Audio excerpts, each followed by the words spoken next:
on an afternoon in downtown Charlottesville. It's an absolute pleasure to connect with you guys on a Thursday, January 22nd, before Snowmageddon, Snowpocalypse, whatever you want to call it. My wife sent me this text message. She was at Wegmans grocery store with our 3-year-old shopping and said the food store was absolute insanity. She calls it the food store. She's a New Yorker. And the Yankees call the grocery store the food store. And they don't call it a grocery cart; they call it a food cart.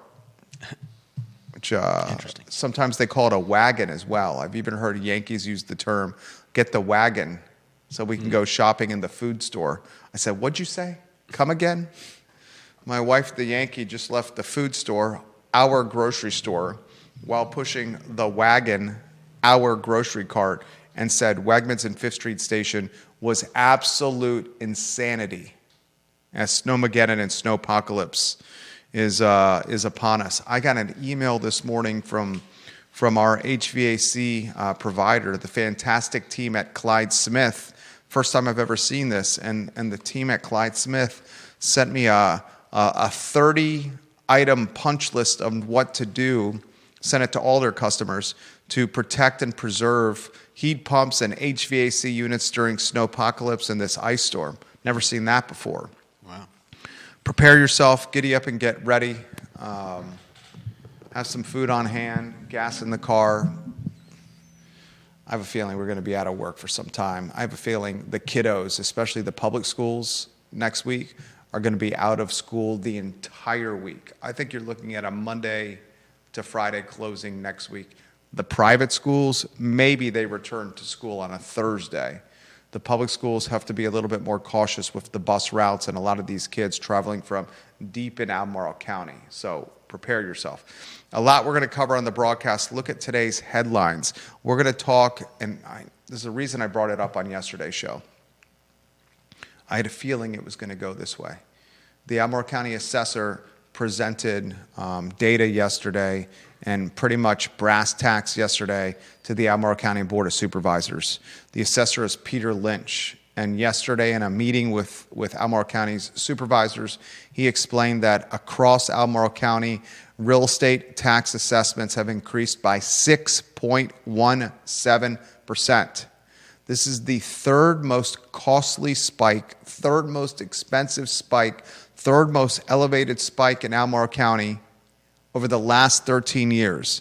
It also marks the 13th consecutive year that Albemarle County real estate tax assessments have increased. That is a compound number. That is a compound number. To put that in perspective, ladies and gentlemen, for the viewers and listeners, 2014, it was 1.78%. 2015, 2.64%. 2016, 1.84%. 2017, 2.9%. 2018, 2.2%. Then you saw during COVID, this is the impact of the pandemic. During COVID, 2022, the number spiked to 8.4%. 2023, 13.46%. That's people getting priced out of their homes. An 8.4% tax assessment increase, followed by a 13.46% tax assessment increase 2022 and 2023, that's gentrification. Then you saw 2024, 4%, 2025, 5%, and this year more than 6%. People are getting priced out of their homes. Albemarle County will have more money at their disposal with the budget without increasing the real estate tax rate. And remember, last year the supervisors, in shocking fashion, some would call deplorable fashion, I say flabbergasting and shocking fashion, raised the real estate tax rate 4 cents. When you raise the tax rate at the same time that assessment's going up, you're basically adding the rocket fuel to the rocket? Adding the rocket fuel to the rocket. That's a great analogy from Judah Wickauer off camera. The assessments they have to do because it's tied to literally the value of the home. Yeah. So the supervisors have no control. They are collecting more money, but then voting to increase the tax rate, that's pissing in the wind. We'll talk about that on the program today. We'll talk Abigail Spanberger and Donald Trump going toe-to-toe. clearly there's a brouhaha of epic proportions about to happen. Somewhere, Donald Trump is on the top rope. Abigail Spanberger is entering the ring. I'm curious of what you think Abigail Spanberger's walk-in music is. I'm curious of what you viewers and listeners think Donald Trump's walk-in music is. Trump is ahead of Spanberger right now, already in the ring. Spanberger's leaving the tunnel at the Coliseum. And as she's walking down the runway to get to the ring, Trump is trying to blindside her by doing a Diamond Dallas Page off the top rope, a Rey Mysterio, a luchadores maneuver off the rope.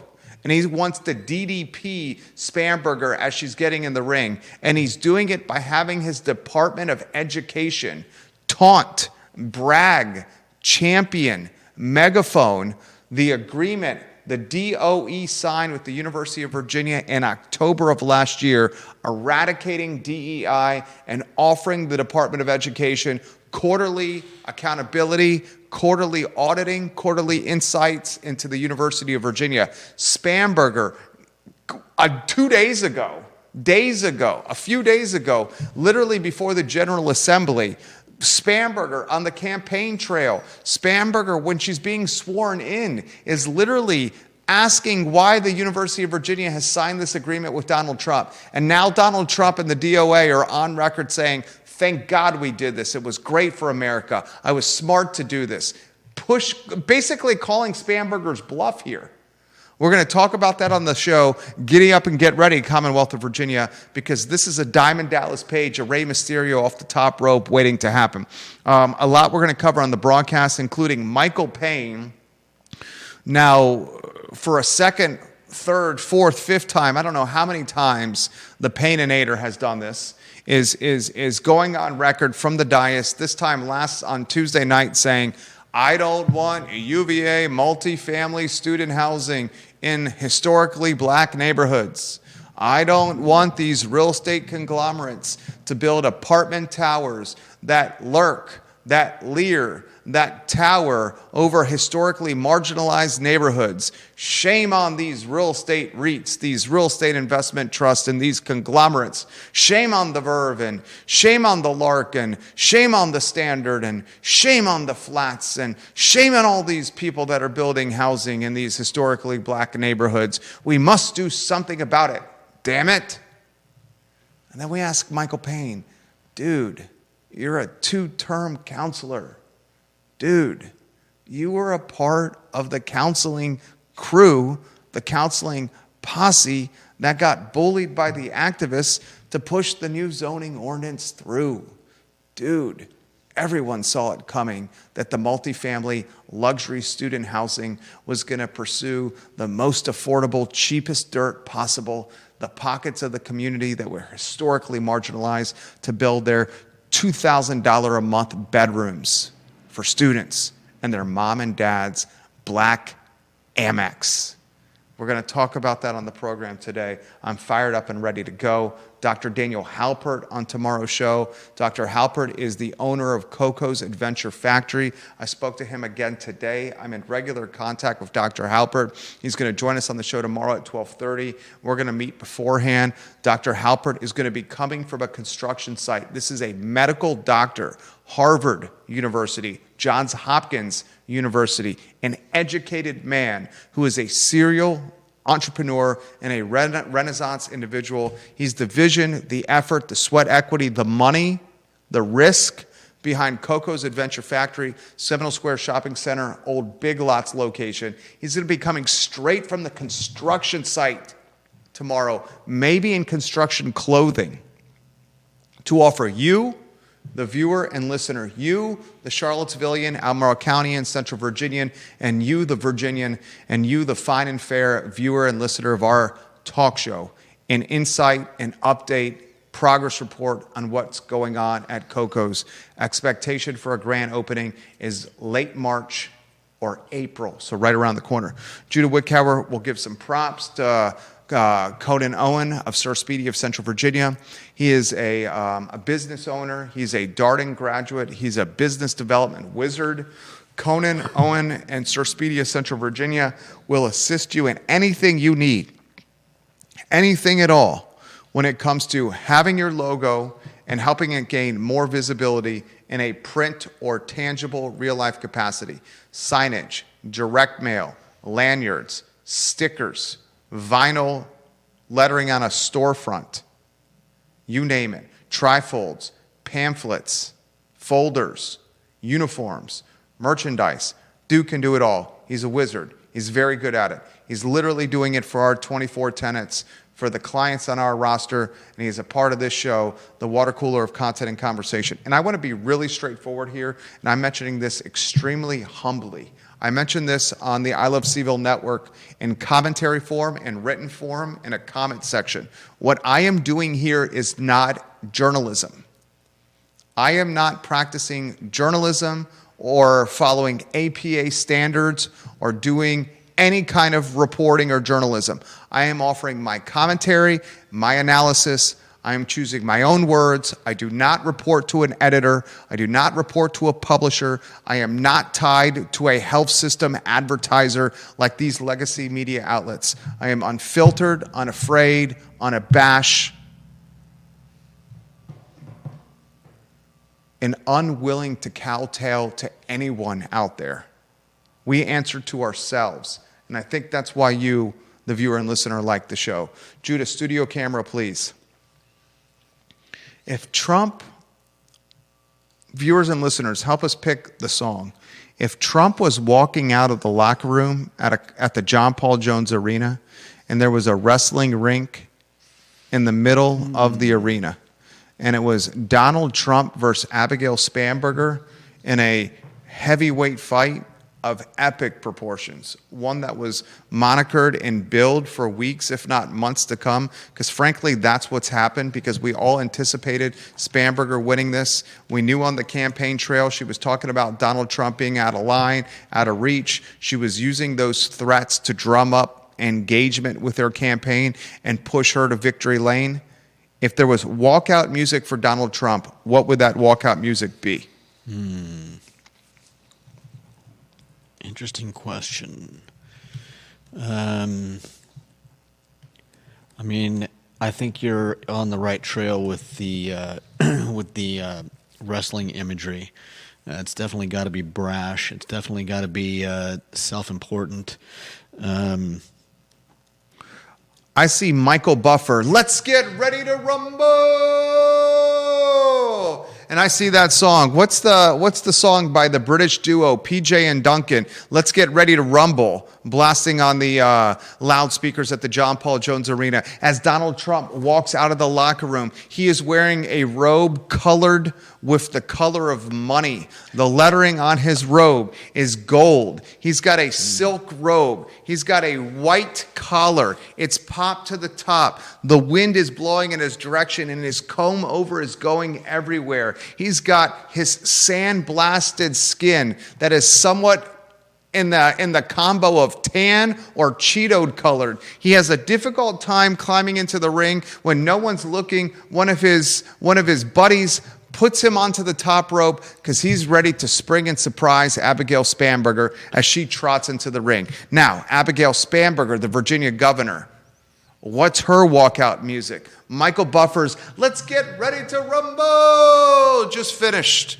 Tag team back again. Spanberger's jumping into the ring right now. She doesn't realize that Donald Trump is on the top rope. And in this scenario, the metaphor is the Department of Education this week goes on record touting the success that they have had in 1 year under Donald Trump in his second term.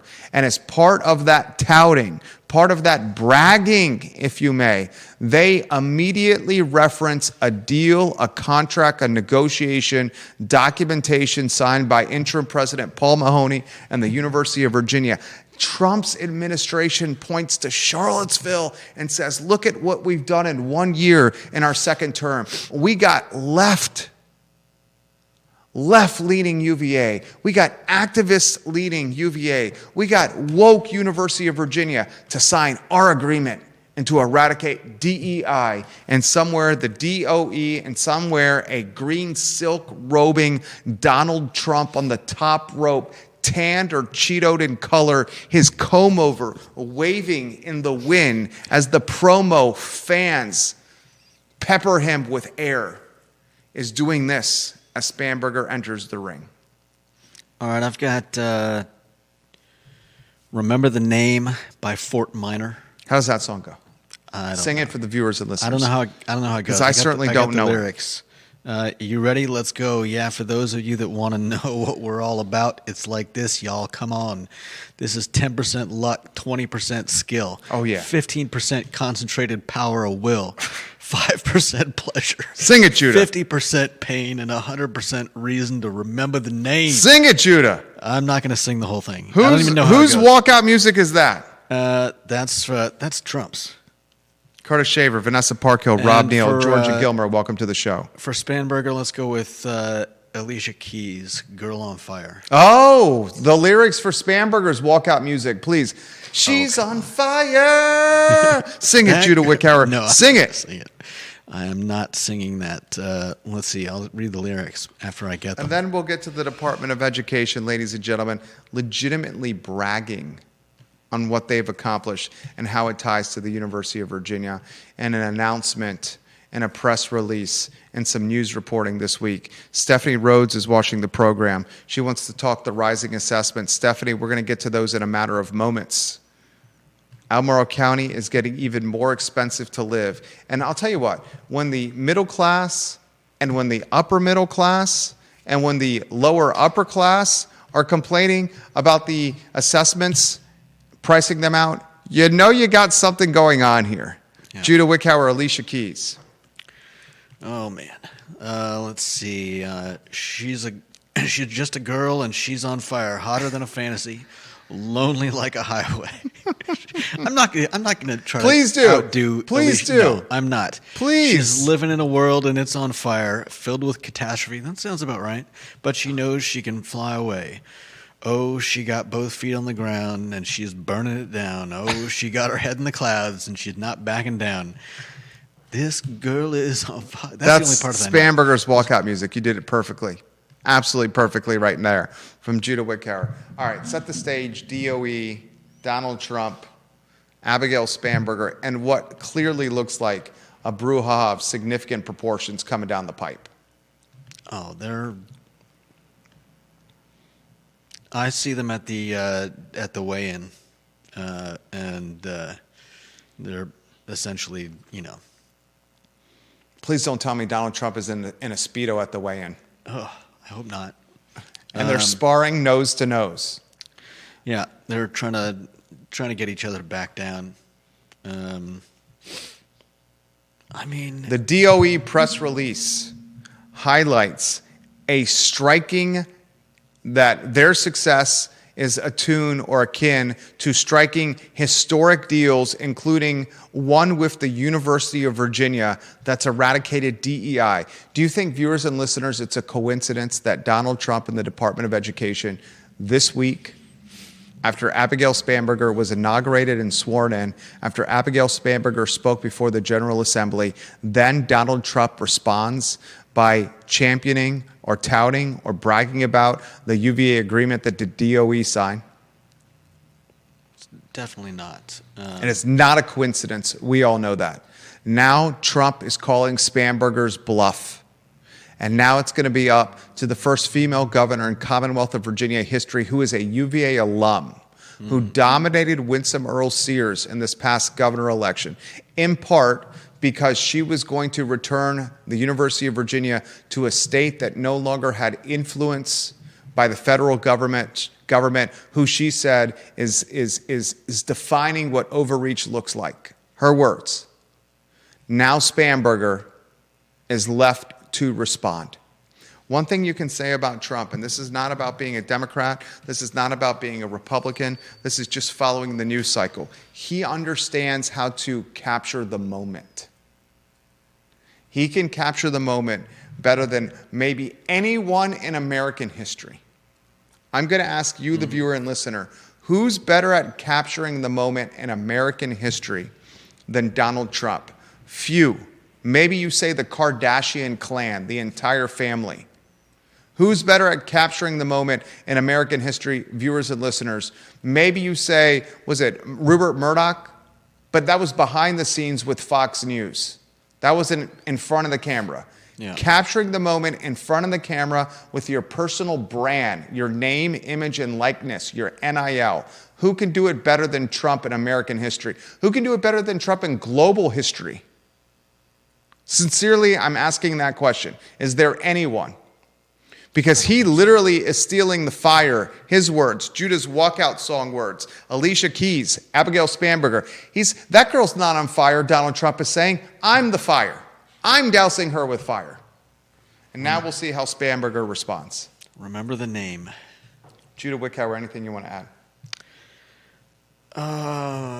About what I said earlier. I may have misrepresented a little Spanberger. She does care about what happens to Virginia. She's a UVA alum. But I don't think this is the kind of fight where the audience stays free and clear, unaffected. This is this is one of those fights that moves into the stands and people have to get out of the way or they get crushed. I don't see this. I see this going poorly for people in collateral damage range. And who's in the collateral damage range? All of us. All of us. Jeez Louise, I think you're right. I mean, UVA. I think you're right. Sherry Wilcombe, what do you think? Rainey Clark, what do you think? Logan Wells Claylo, what do you think?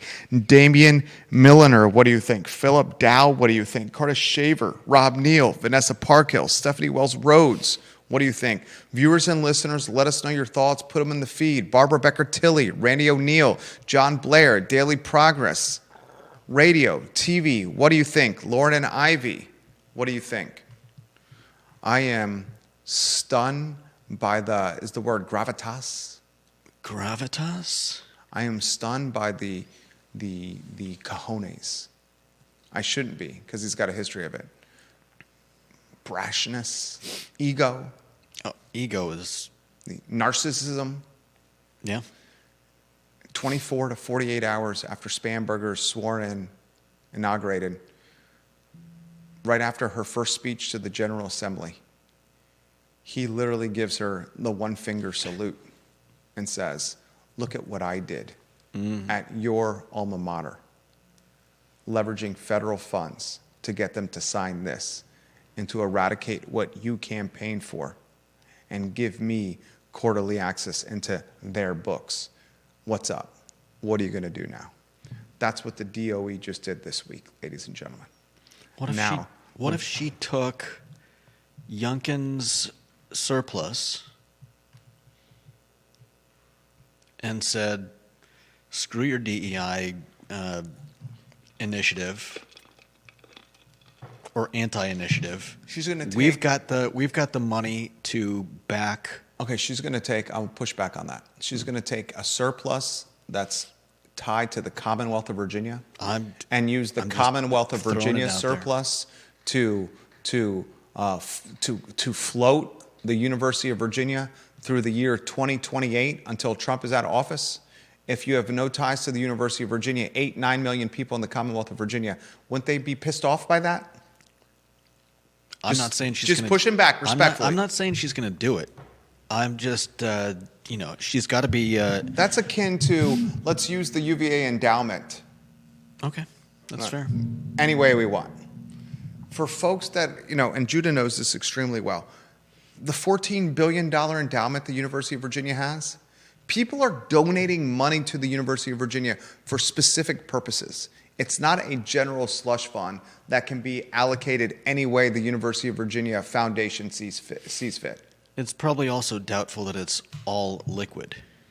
No, there's no way the University of Virginia is sitting on $14 billion in a money market savings account accruing 4.2% interest. Yeah.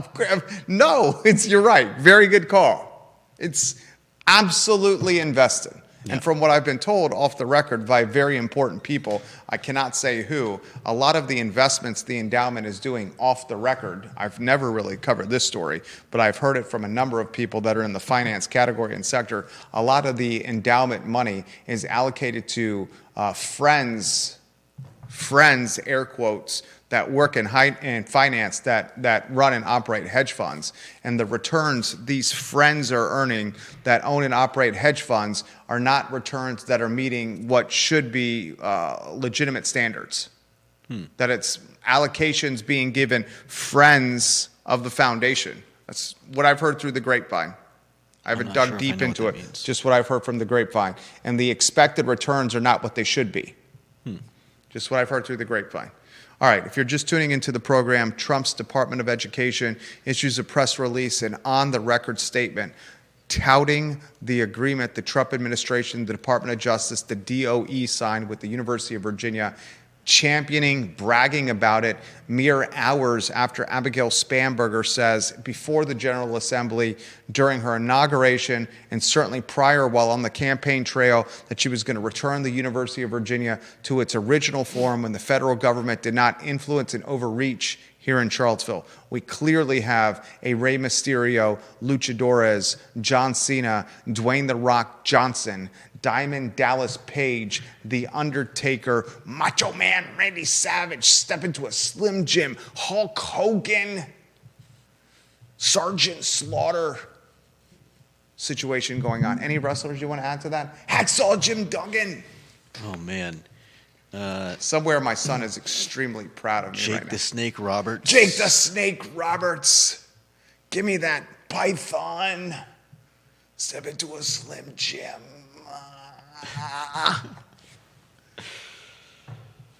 Somewhere Curtis Shaver's laughing.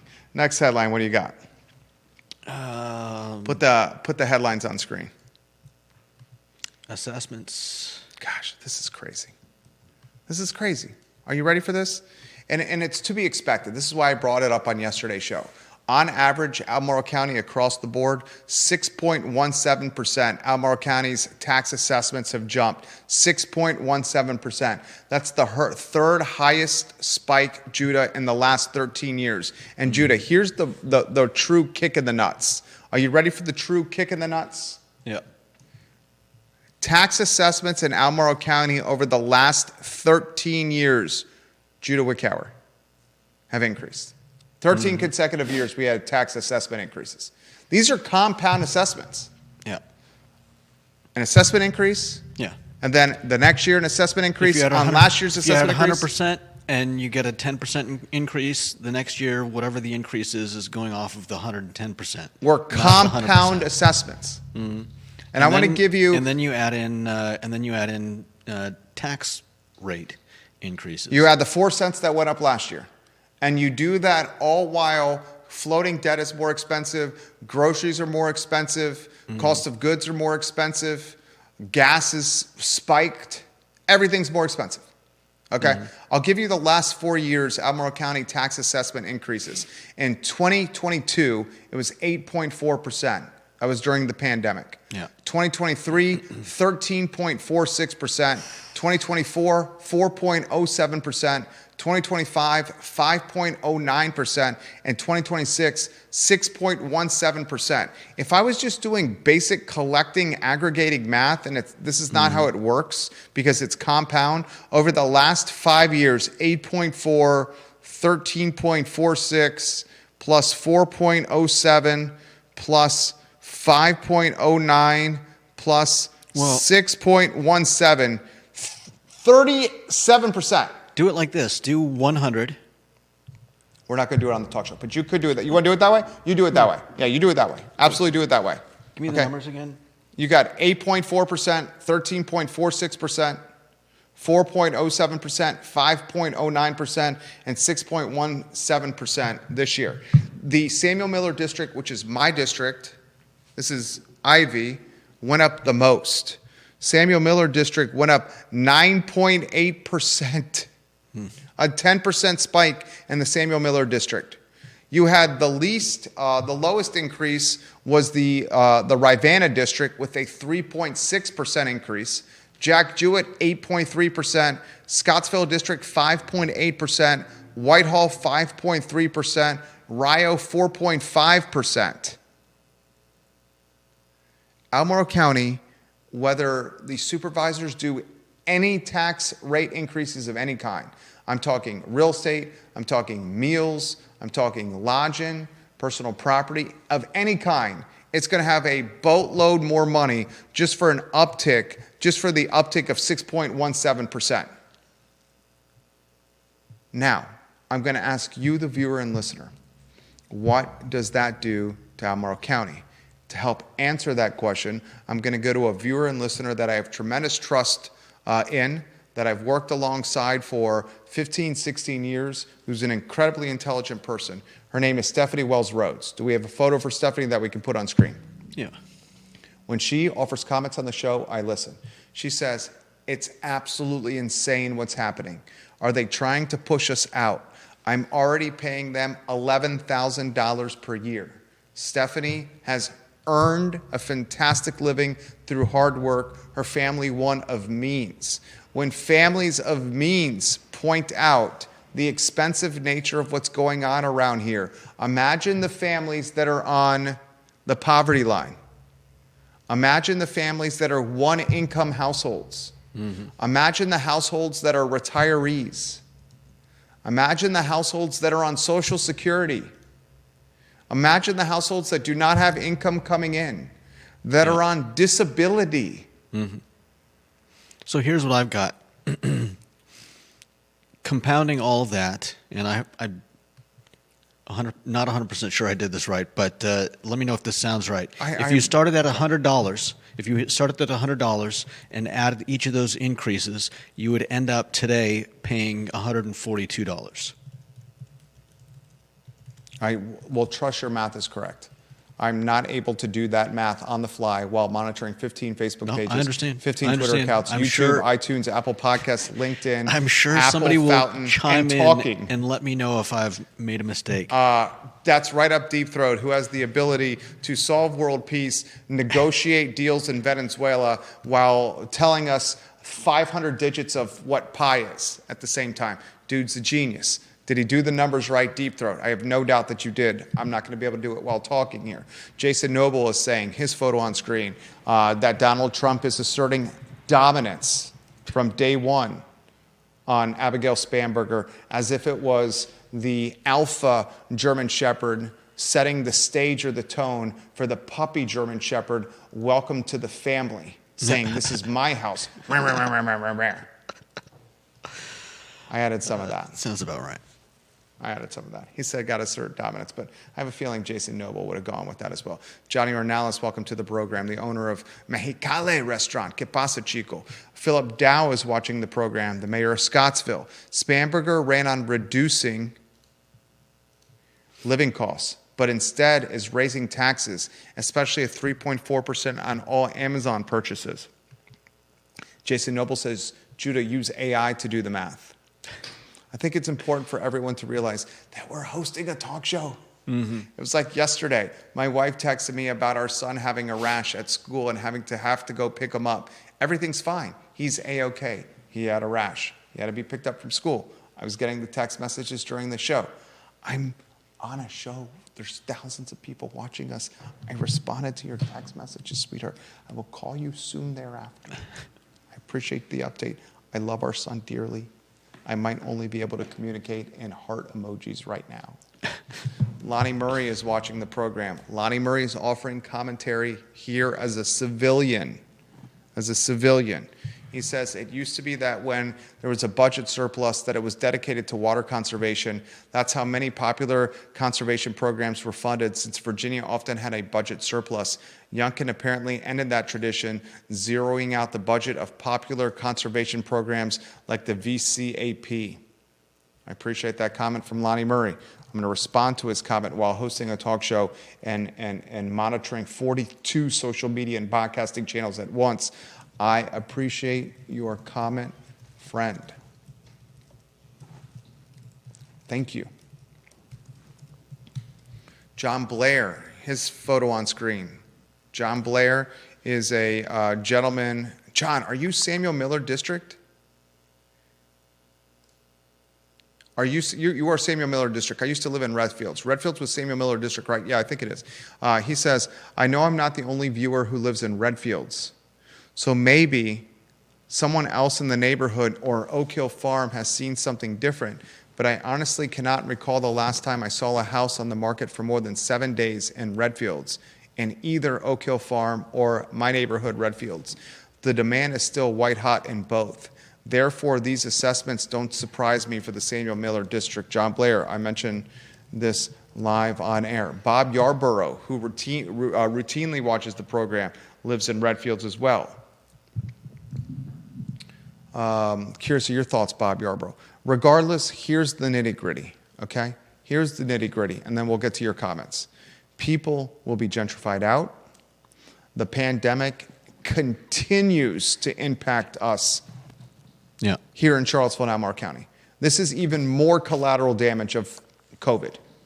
When some politicians wheeled and dealed and saw an opportunity to take an Asian virus and use mom scared tactics to spook Americans into being recluses, quarantine, demand with the power of the federal government that they stay in their home, then prioritize big box brands at the expense of locally owned and operated, shovel free money to the monkeys that did this, hear no evil, see no evil, and speak no evil, and just take the money that came in the mailbox or that was directly deposited to you.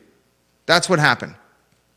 Inflation got out of control. The small business owner couldn't survive. The small business owners that did racked up massive amounts of debt that they're still paying for now. There's a reason our business brokerage is booming right now, because those businesses that took on the debt during COVID cannot manage the debt service, so they're just trying to cut their losses and get something out of it.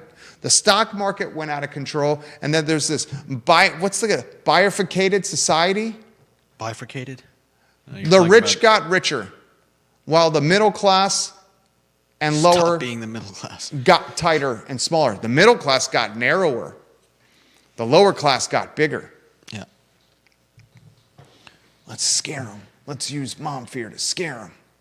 Let's let them think that it's on their feet and on the groceries and on the cereal boxes and doorknobs, and that you got to wear a cloth on your face while driving around in the car by yourself.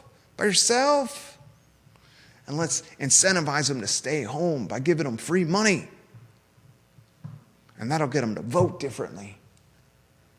And that'll get the interest rates down.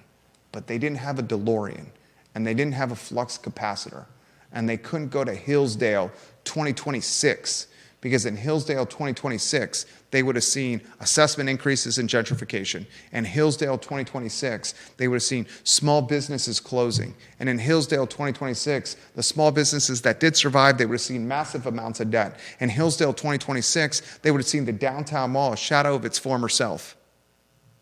In Hillsdale 2026, they would have seen, while they got what they wanted, and the immediacy, the election right during COVID, the one after was propelled to the alternative party because of how it was bungled during the pandemic. That's what they would have seen in Hillsdale 2026. What's Hillsdale? Charlottesville, Judah. Charlottesville. Have you seen Back to the Future? Yeah. That's where Marty McFly and Doc Emmett Brown, they live in Hillsdale. There's future Hillsdale, with the DeLoreans flying around, and Marty and Biff fighting at the 80s cafe, and Marty stealing the sports almanac, and that sports almanac was leveraged by Biff and hoverboards to create. I'm still waiting for the hoverboards. An alternative Hillsdale that kid Biff inside controlled. of me is still waiting for those hoverboards. Then there was Back to the Future 3, before Hillsdale, when it was a Western. Yeah. And Marty was walking around in his Nikes. And the cowboys are like, "What are those moccasins on your feet, son?" And then he started dancing in the saloon. Viewers and listeners, let us know your thoughts. Put them in the feed. We'll relay them live on air. Deep Throat, I'm going to get to your comment in a matter of moments. Man, I'm out of breath. Jessica Winkfield Lilly is watching the program. She says, folks that are still paying on their homes and taxes are rolled into their mortgage payments, may not even be able to afford their mortgages because it increases every year. 100% right, Jessica. 100% right. My wife and I saw that. We own a home on 4 acres in Ivy, okay? We bought it in 2024. By 2025, we are pumping a hell of a lot more into our escrow. I look at why is our mortgage payment more? Why is our escrow more? The insurance is more costly, and the tax base went up on the house. Yeah. You're talking a $300 a month increase on the insurance and on the escrow, on the tax base through the escrow. Yeah, I was running those numbers that you gave me through as compounding. You end up paying almost 43% more. Was your accurate? Were you accurate with your calculations? Yeah. And then you checked it through AI? Yeah. Look at that. Good job. Mouth wizard over there. Love you, Judah Wicker. Logan Wells Claylow. Let us know what your thoughts are. She works in real estate. Jessica Winfield Lilly. Every year I have to pay extra into my escrow. 100%. And all that does, this is in all seriousness, and it's really, it's Hill Valley. Conan Owen, thank you. Hill Valley, not Hillsdale. Hill Valley and Back to the Future. Hill Valley. Elizabeth Shue was my favorite supporting actress of all the Back to the Futures. They eventually did away with Elizabeth Shue. Elizabeth Shue in Back to the Future 1. Goodness gracious, she was a cutie pie. That was one of the first crushes I ever had with Tiffany Amber Thiessen from She was also Kelly cute in, Kapowski. Karate Kid. Elizabeth Shue. She's fantastic. Topanga, Boy Meets World. Ooh, and then you got Adventures in Babysitting. Adventures in Babysitting? Oh, my goodness gracious. How about, what was her name from Married with Children? Christina Applegate. Christina Applegate. Goodness gracious. I'm just like... We're really doing this? Oh, man, I'm still a young boy at heart. Got my Kelly Kapowski poster, my Christina Applegate poster, my Topanga poster, my Elizabeth Shue poster. Pass me the Nintendo where I can play Super Mario Brothers. Give me a Game Boy so I can play some Tetris. I'd love a Game Boy to play some Tetris. Give me that Topps baseball set from 1988. I might pull a Ryan Sandberg out of there. I might get a Sid Bream or an Albert Bell. Those are some good times. Simpler times. Didn't it seem simpler? It was. Viewers and listeners that are watching the program, wasn't like, and this is me aging myself, wasn't a generation ago just much more simple times? I mean, it's crazy. We're making our living by monetizing social media, digital media, mobile media, right? It doesn't mean it's a good thing. It doesn't mean it's a good thing. There was a time where little Jennifer and little Jerry, where little Jerry would prank call little Jennifer on the phone just to hear her breathing on the other line. And finally, little Jennifer's dad gets the phone and star 69s, and Big Jerry answers the phone and says, "Why you prank calling my 12-year-old daughter?" Big Jerry says, "What the hell are you talking about?" Then he puts 2 and 2 together and screams, "Jerry, get your ass over here. Did you prank call? What are you talking about? They have star 69, son." Oops. Get on the phone and apologize to little Jennifer's father. "Sorry, sir. Sounds like you got your hands full, son. I accept your apology." Hangs up the phone. World War III breaks out. Next headline, what do you got, Judah Wicker?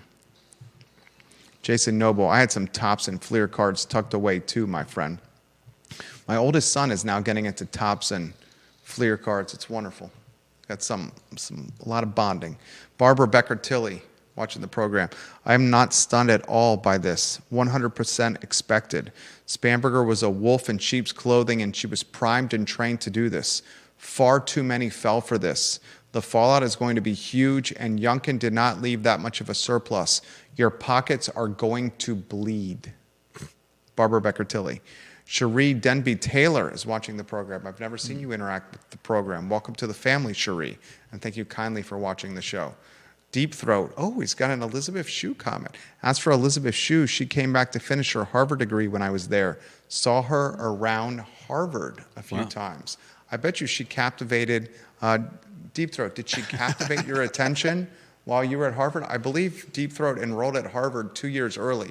Does memory serve that you were 16 when you enrolled at Harvard, Deep Throat? What is 16-year-old Deep Throat doing when he sees Elizabeth Shue walking around the square, around Cambridge? Curious of what you did right there. Next headline, what do you got, Judah Wickower? I'm very thirsty. City Council is getting ready to release a resolution on ICE presence. And for those of you who did not know, ICE has been spotted around Charlottesville now, recently. Yeah, Carol Thorpe, if you're watching the show, she'll jump in on this. Carol Thorpe's under the impression that come February 1st, a deadline imposed by the Trump administration on Charlottesville still being recognized as a sanctuary city.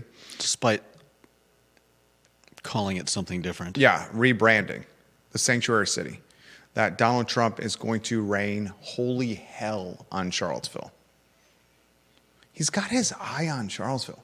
Why is it? Everybody does. Does Trump have his eye on Charlottesville because of August 11th and 12th, A11 and A12, and how Joe Biden exploded? Biden had his eye on Charlottesville as well. Joe Mentioned it Biden several times. I think both do extremely dirty and scummy tactics, Biden and Trump. Yeah. Joe Biden exploited A11 and A12 throughout his campaign for presidency and never even stepped foot in Charlottesville. Yeah. I was so nauseated by Sleepy Joe Biden or the puppeteers that were making the arms and lips swing of Weekend at Bernie's, constantly referencing A11 and A12. I'm like, Bernie, put your shades on, go to the islands, pretend to drink your Mai Tai, and take my town out of your mouth, dude. Take my town out of your mouth. I don't think Trump's been to Charlottesville. I doubt it. Probably. That's not Why gonna would he welcome? stop him from making an issue? Weekend at Bernie's constantly bringing up Charlottesville. Yeah. You tell the story on ICE, then I'm going to get to Lonnie Murray, William McChesney, Philip Dow comments. Literally, we have 6 different states watching the program on the I Love CVille show. Set the stage, Judah Wickower. Mayor Juan Diego Wade read a statement on ICE during the the city council meeting. He says they will share a resolution publicly as soon as it is ready. I believe they have 3 different versions they've been presented with and are deciding between. And former Mayor Lloyd Snook had this to say: "We're going to have to do some balancing. We want to be responsive to what folks are saying, and frankly, we want to be able to go on record as having very strong feelings about some of the stuff that's going on in places like Minnesota, but also recognize that we're a relatively small city in a Dillon rule state where we have very little authority to regulate some of the things folks want us to regulate." You know what? Essentially saying what I think we all know, which is that this is just a statement. There's nothing more to it. I doubt it's going to be spread around the United States in any kind of oh wow capacity. Everybody wants their local councilors, their local mayors, their local whatever it is that the board of supervisors to make statements about what the president, about whatever political blow up is going on. And I'm not just talking about this one, I'm talking about in general. You always hear about, somebody is angry that so-and-so didn't make a statement about something completely unrelated to their city or state. And this is kind of the same thing. I appreciate that they want to express our collective disgust with what's going on in Minnesota. Collective or selective? What word did you use? I said collective. Okay, collective. I think there are enough people that are disgusted, and I think most of us would agree that the shooting of the woman was egregious. Oh, that whole scene was gross. Yeah. That whole scene is going to go down as a dark day in American history. That No whole doubt. Minnesota murder, and I'm not making this about, she should have stopped when law enforcement told her to stop. I think she was in the wrong place. She shouldn't have been there. Law enforcement shouldn't have killed her. Yeah. It was. I understand the law enforcement officer, the LEO, had a past incident where he was dragged by a car. Yeah. I get it. But He's if got PTSD for being dragged by a car. She didn't stop. I get it. Activists, they were scared. That type of extreme of policing is going to follow that LEO officer for the rest of his life. That's going to follow all of us. It's going to follow America. Yeah. Our children, my 7-year-old, when he gets to AP US history, there will be a portion of, there's not even going to be textbooks then. There's going to be a Like Charlotte, what happened? a digital in slide on his contact what happened lens. in Minnesota? Digital slide on his, he's just going to touch his temple like this. And he's going to be learning about Minnesota, this murder in Minnesota. It's gross, horrible, terrible, awful. And now they're in Regardless of Charlottesville, politics. and I just, I don't know. I'm not going to say anything. It's Let's get back to Charlottesville and ICE. Okay, I'm going to leave this, and I'll catch some grief for this. It is a terrifying proposition that $18,000 a year counselors and a $20,000 a year mayor are negotiating, conversating, strategizing, planning, anything about macro politics, yeah, border enforcement, and the reach or overreach tactics used of federal law enforcement officers. yeah. Please, dear God, just eat your bacon, egg, and cheese bagel from Bodo's and drink your Bagby's coffee And get me one. and stop talking about law enforcement, border patrol, and federal government nuance. That's not why you're there. I'll catch heat for that. My take. It's not journalism, it's commentary. I don't necessarily disagree. This comes via direct message, not from Deep Throat. This is from somebody else who's asking for anonymity.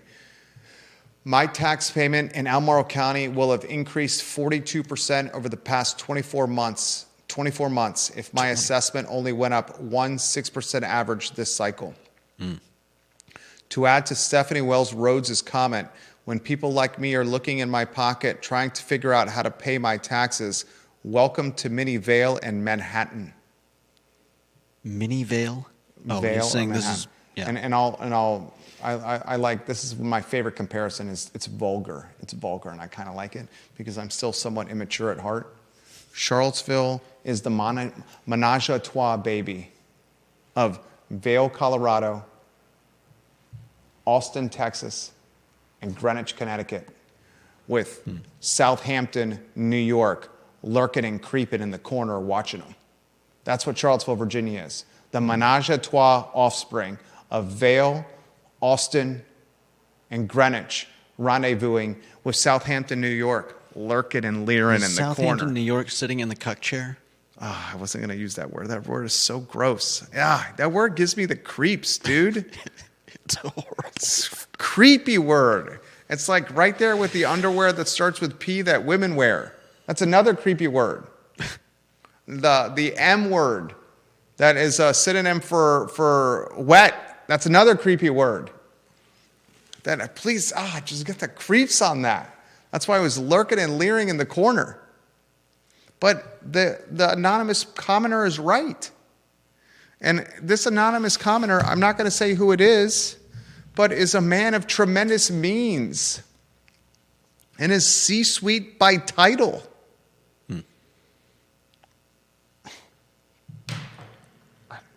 Seriously. Yes, Jason Noble, that word. That's the word. Tom, thank you. Tom Powell, the founder of Toy Lift, says, I agree with you, Jerry. Amen, brother. William McChesney says, we're in the capital of the resistance. Charlottesville. Deep Throat says, when I attended Harvard, I was so young that Elizabeth Shue was not an object of lust because I was more in need of a babysitter at the time. That's how youthful he was. Adventures in babysitting. This one comes in. I don't know how many people continue to make such a big deal about ICE presence in Charlottesville when the feds just indicted 2 illegals who abducted and sexually abused a teenage girl. How can they stand up and say they don't want these people out of the community? That's from an anonymous viewer and listener. Yeah. Diane Garrison says, I know how Stephanie feels. The struggle is real. Janice Boyce Trevelyan says, but raiding a church on a Sunday morning is downright awful. Yeah, no doubt. Oh, what a mess. Let's give some love to our friends at Charlottesville Swimming Pool Company. Online at charlottesvilleswimmingpoolcompany.com. It's the sister business to Charlottesville Sanitary Supply. At Charlottesville Swimming Pool Company, if you have a swimming pool and you want to optimize it with decking, hardscaping, with a pool pump, with water clarity and cleanliness, New cover, new liner, anything, the consultants and concierges of Charlottesville Swimming Pool Company are who you call. They have 62 years of swimming pool experience. They know all the best vendors to use, all the price points it should be used, all the permitting, all the planning. Charlottesville Swimming Pool Company, charlottesvilleswimmingpoolcompany.com, the sister business to Charlottesville Sanitary Supply. It's got a fantastic website, charlottesvillesanitarysupply.com. You can order today and you may get your sanitary stuff in before Snowmageddon hits. Free delivery in market at Charlottesville Sanitary Supply. Judah Wickhauer, I got a comment from Lonnie Murray. It's important to note here that assessments are done independently and aren't political. Right. There's also a process to help you appeal your assessment if you feel it's unfair. My suspicion is that people from outside the county buying up homes that is driving up assessments. It only takes one retiree from Nova to outbid everyone on a home purchase to blow up prices in a neighborhood. Yep. 100%. That's why when we purchased our home in Ivy and we exited from Glenmore and Keswick, when we purchased in Glenmore and Keswick, it was March of 2020. Maybe the best time in American history to purchase a home. Maybe the only other time that's best to purchase a home in American history is coming out of the Great Depression. We purchased in March of 2020 when we had to wear a hazmat suit to tour a house. And we bought a house that had been on the market for 2 years that was openly in its MLS listing promoting that you could buy this if you want through seller finance, just take it from us. And then I lowballed the offer and we got it. And then we lived there for less than 4 years, 3 years and change, and the home basically 2x'd. It 2x'd. So when we went and moved in Ivy, we had dry powder and then some. And when we bought our house in Ivy with dry powder and then some and paid a good price in a coveted neighborhood at a time where people wanted to live here because of the schools, there's no secret the Samuel Miller District had the biggest uptick of any district in Albemarle County. It's got the best school. Elementary, Meriwether Lewis. That's a bad word. Ivy Elementary.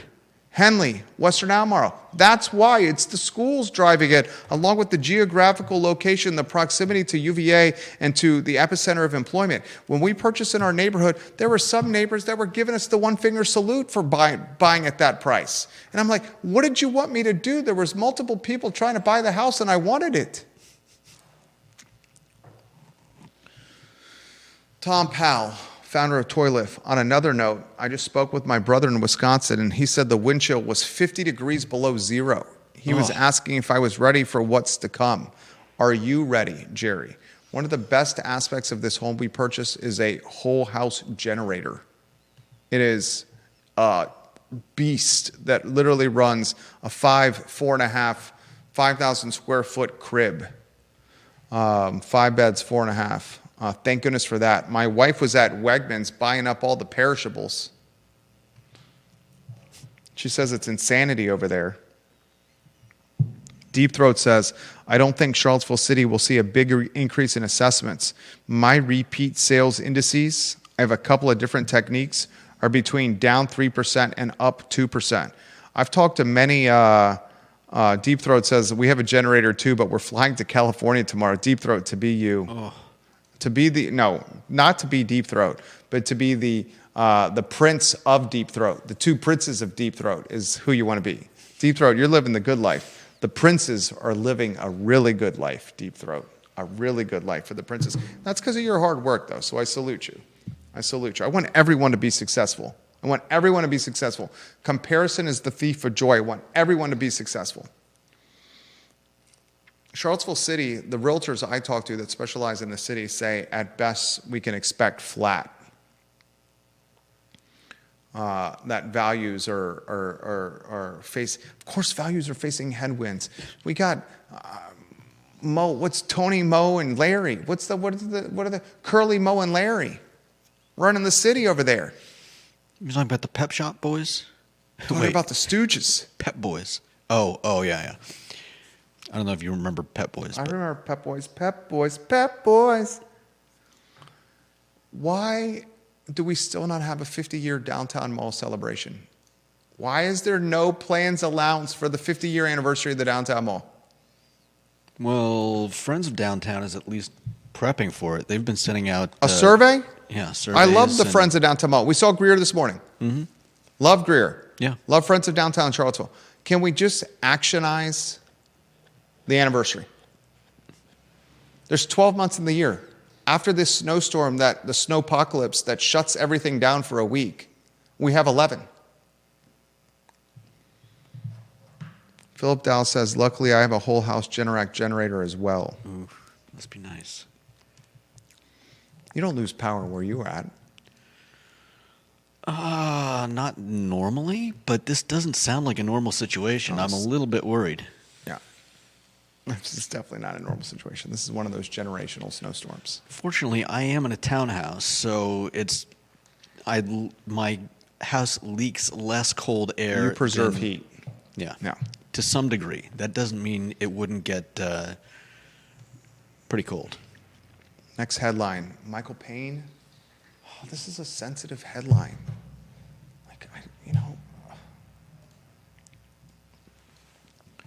Michael Payne is now using his platform on the dais as a city councilor of Charlottesville to say, you read the article from Sean Tubbs, right? Not the whole thing, but they're essentially saying, okay, I know we put out this new zoning ordinance, but we don't want you to build stuff. Yeah. Dude, you look like a numbnuts. Does he not? Okay, you are the unemotional. I'll say it with a little more. You are the unemotional, even-keeled Politics. metronome of consistency. What does that look like to you? Say it again, what Michael Payne is saying. He's saying... And he was a part of all of this when they put the new zoning ordinance out, Judah. Essentially saying that if you start building on Cherry Avenue and in Fifeville, you're going to change the character of the neighborhoods. You're going to displace people and cause economic harm to these core neighborhoods. Payne said that the development code has made student housing the highest and best use of property in Fifeville, and said that wealthier people living there will lead to displacement. But come on, you wrote the development code, and you're surprised that it's making homes in low-income areas the highest and best use? Literally. I mean, why would the cheapest properties not be the first ones to be poached? I spent effing years talking about this on the I Love CVille Network. I said, this is what we do. When you work in real estate, you're going to make the cheapest dirt the most important priority, and all you're going to do is target development in marginalized and historically black neighborhoods, black and brown. Because why would someone buy the most is going expensive to buy stuff a $2 million 1-acre mansion and in tear the it Blue down? Ridge neighborhood or the Rugby neighborhood or in North Downtown and tear it down and build multifamily? Yeah. They're going to aggregate or assemble a bunch of $250,000 houses that are next to each other and build an apartment tower where they can charge $2,000 a room. John Blair told them that. Deep Throat told them that. I screamed it. We told them that.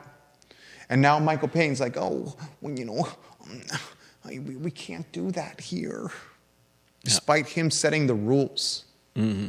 He made new rules for the game. Yeah. He made new rules for the game. And the new rules for the game that he made does not fit his talent or his skill set or how he wants the game to be played. And now he wants to change the rules on the game again. Mm-hmm. Why would you ever do business in this town from a development standpoint? When they can just change it like this. Unless you found a way to maximize your profit, which is what they're doing with student high rises.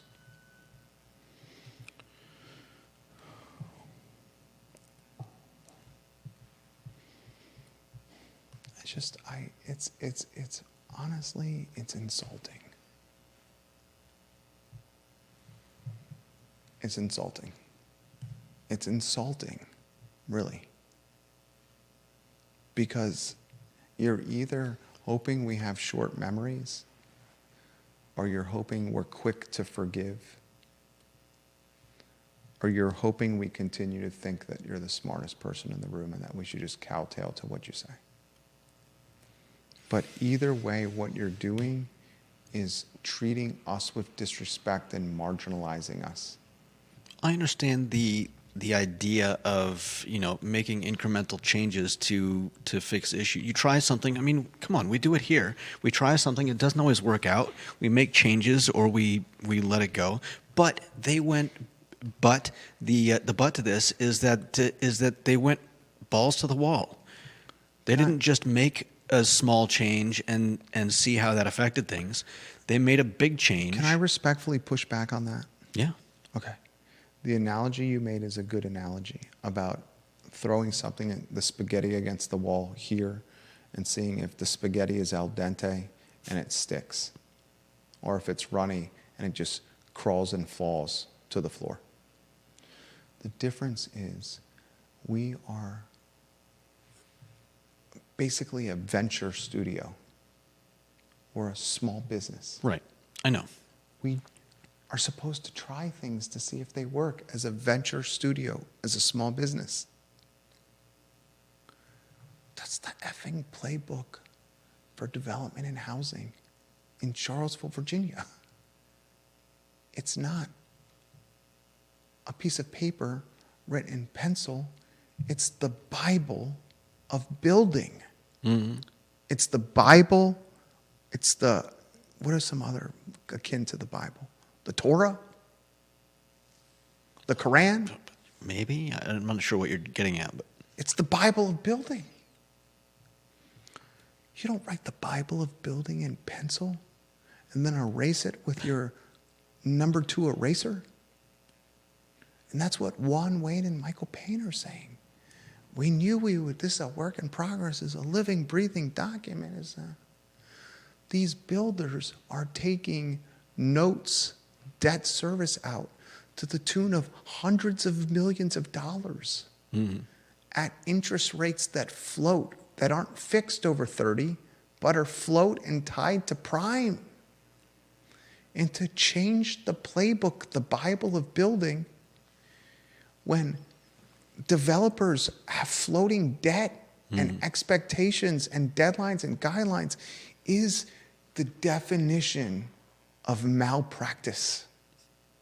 It's the definition of governmental malpractice. And all you're doing is spooking away the people that will do the projects you're trying to incentivize. yeah. It is so obvious. It's so obvious. It's almost like all right. A couple things I need to get off my radar. And they're watching the show right now. I see them watching the show.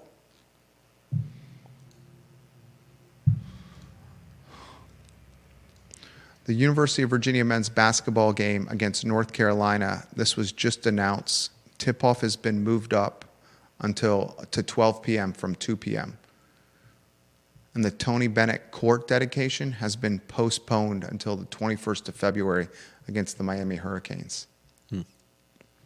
So UVA men's basketball North Carolina game is tip-off Saturdays now noon instead of 2 because of the snowpocalypse. Tomorrow, Dr. Daniel Halpert, Seminole Square Shopping Center, Big Lots, converting Big Lots to Coco's Adventure Factory. This guy has so much skin in the game and so much cojones and so much on the line, Daniel Halpert. And he's going to explain the risk he is taking. He's a Harvard-educated, Johns Hopkins-educated doctor who is a Renaissance serial entrepreneur who also owns a construction crew that is now getting into the indoor adventure entertainment business.